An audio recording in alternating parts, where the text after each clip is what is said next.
बहुत समय पहले की बात है। एक छोटे से गांव में गणेश जी के एक परम भक्त राजन नाम का किसान रहता था।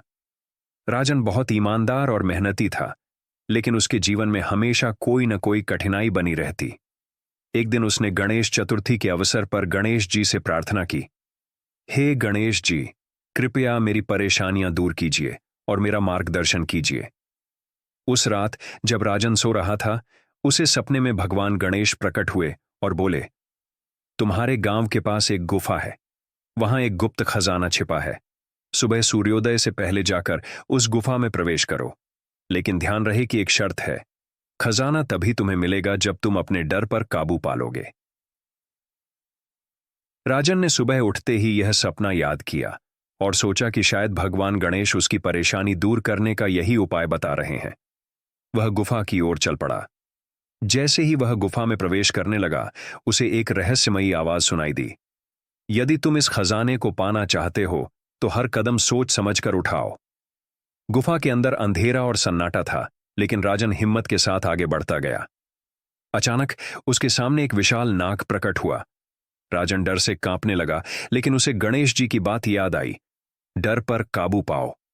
उसने अपनी आंखें बंद की और गणेश जी का नाम लिया। जब उसने दोबारा आंखें खोलीं तो नाग गायब हो चुका था। आगे बढ़ते ही उसे एक गहरी खाई मिली, जिसे पार करना असंभव लग रहा था। राजन ने फिर से गणेश जी का स्मरण किया और धीरे धीरे आगे बढ़ा।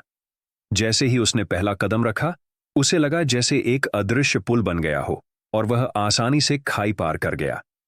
आखिरकार वह गुफा के सबसे गहरे हिस्से में पहुंचा, जहां एक चमकता हुआ खजाना रखा था। लेकिन जैसे ही उसने खजाने के पास जाने की कोशिश की, अचानक चारों ओर तेज रोशनी हुई और भगवान गणेश स्वयं प्रकट हुए। गणेश जी ने मुस्कुराते हुए कहा, राजन, यह खजाना धन का नहीं, बल्कि तुम्हारे साहस और विश्वास का प्रतीक है। तुमने डर पर विजय पाई और धैर्य से हर चुनौती का सामना किया। यही असली खजाना है, धैर्य, साहस और विश्वास। राजन ने गणेश जी के चरणों में प्रणाम किया और समझा कि असली खजाना बाहरी नहीं, बल्कि भीतर की अच्छाइयों में है। इस कहानी का संदेश है कि जीवन में कई कठिनाइयां आती हैं, लेकिन अगर हम विश्वास, धैर्य और साहस से काम लें तो हर बाधा को पार कर सकते हैं। ऐसे और धार्मिक कथाओं के लिए सब्सक्राइब करें और वीडियो को लाइक और शेयर जरूर करें। मिलते हैं अगले वीडियो में। धन्यवाद।